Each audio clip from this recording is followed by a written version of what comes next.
আসসালামু আলাইকুম রাহমাতুল্লাহ। হ্যালো ভিউয়ার্স, সপ্তম শ্রেণীর শিক্ষার্থী বন্ধুরা, আশা করি ভালো আছো। তোমাদের অর্ধবার্ষিক পরীক্ষার সামনে রেখে ইংরেজি দ্বিতীয় মতো বিষয়ের উপর চমৎকার একটি প্রশ্ন এখন বুঝিয়ে দিব। চলো আলোচনা শুরু করা যাক। দেখো, English second paper, part A, grammar, marks 30। প্রথমে বলছে complete the passage by filling in the blanks with appropriate words from the given box. মানে এই যে বক্সে কিছু মান দেওয়া আছে, এই মানগুলো থেকে তোমাদেরকে বলছে এই শূন্যতা ফিল আপ করার জন্য। তাহলে তুমি 10টা ফিল আপ পেলে হাফ মার্ক করে 10টা 5 মার্ক পেয়ে যাবা। ঠিক আছে, গ্রামারের রুলস ব্যবহার করে তোমাদেরকে করতে হবে কোন বক্সে কোন জায়গায় কি বসবে। দুনিয়া বলছে কি make 5 meaningful sentence from the following substitution table. যে টেবিল দেওয়া আছে একটা এই তিনটা ঘর থেকে তিনটা মান নেওয়ার পরে একটা সেন্টেন্স তৈরি হবে।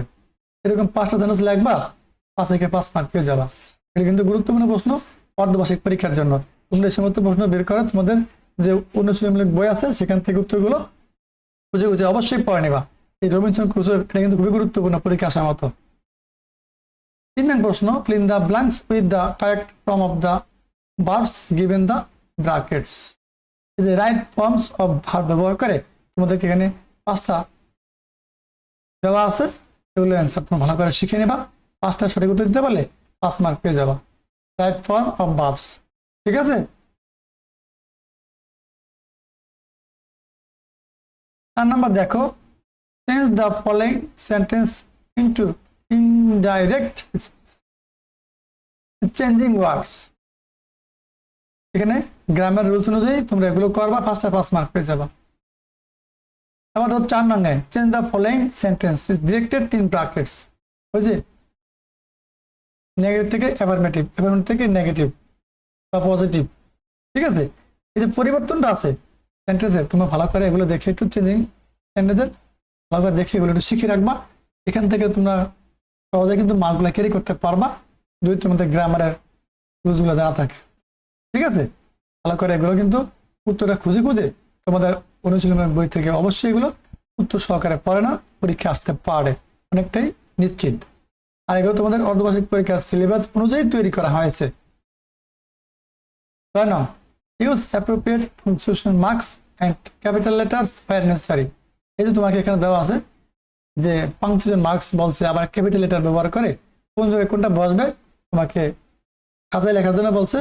কোন কোন জায়গায় বানান বড়তর অক্ষর হবে, কোন জায়গায় ফুল স্টপ হবে, কোন জায়গায় কমা হবে, কোন জায়গায় ইনভার্টেড কমা হবে, কোন জায়গায় সেমিকোলন হবে, এটা তোমাদেরকে ব্যবহার করতে হবে। যদি হাজায় লিখতে পারো তাহলে তুমি 5 মার্ক পেয়ে যাবা। ঠিক আছে, দেখো এই 26 মার্কস আর ইন্ডিপেন্ডেন্স ডে, মানে 26 মার্চ আমাদের স্বাধীনতা দিবস, এখানে এই যে কিন্তু ফুল স্টপ হবে। ঠিক আছে, এবার is the biggest festival the day, এই যে এখানে ইজ এর আইটা কিন্তু বড়তর অক্ষর হবে। আবার is celebrated every year in the country with great enthusiasm and fervor। আমরা প্রতি বছর কি এই যেটা আনন্দের সহিত পালন করি। It is a national holiday, all office, educational institutions, staffs and factories remain closed। মানে ওদের কি সব শিল্প কারখানা, শিক্ষা প্রতিষ্ঠান সব বন্ধ থাকে। ঠিক আছে, ক্লোজ অন দ্য ডে, সব বন্ধ থাকে আর কি। এখান থেকে শুরু হবে, এই যে এখানে কিন্তু ফুল স্টপ হবে। The day begins with 31 gunshot,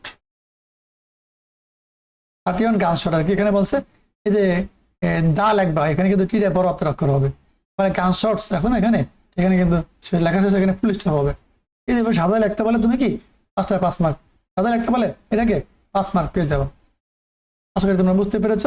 এবার দেখো পার্ট বি আমরা দেখবো। প্রিয় শিক্ষার্থীরা, পার্ট বিতে 20 মার্ক রাইটিং। 7 থেকে বলছে suppose you are going to arrange an annual picnic, write a letter to your friend inviting him to join the picnic. মানে তুমি মনে করো বার্ষিক যে পিকনিকের আয়োজন আছে করতে চাইতেছ, করবা। এখন তোমার বন্ধুদেরকে বা তোমার বন্ধুকে এই পিকনিকে জয়েন করার জন্য আমন্ত্রণ জানিয়ে একটা চিঠি লিখতে বলছে।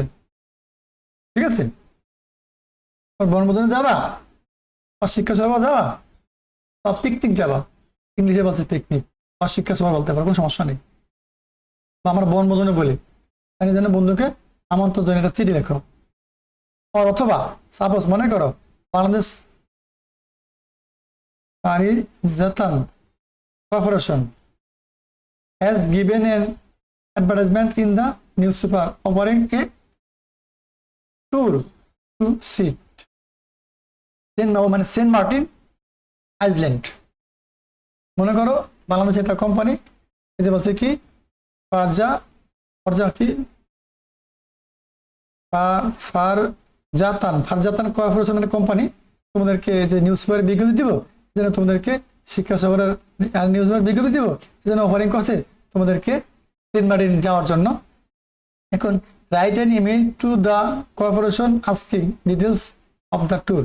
এই ডিটেলসের বিস্তারিত বর্ণনা দিয়ে তোমাদেরকে বলছে একটা রাইটিং ওই কর্পোরেশনের কাছে ইমেল পাঠানোর জন্য। তুমি যে অ্যাডভার্টাইজমেন্টে যোগদান করবা কোম্পানির, সেন্ট মার্টিন যাবা, তার জন্য তাদের বরাবর একটা কি ইমেল পাঠানোর জন্য বলছে ডিটেলসের বর্ণনা দিয়ে এই ট্যুরে। বুঝছো? আশা করি বুঝতে পেরেছো।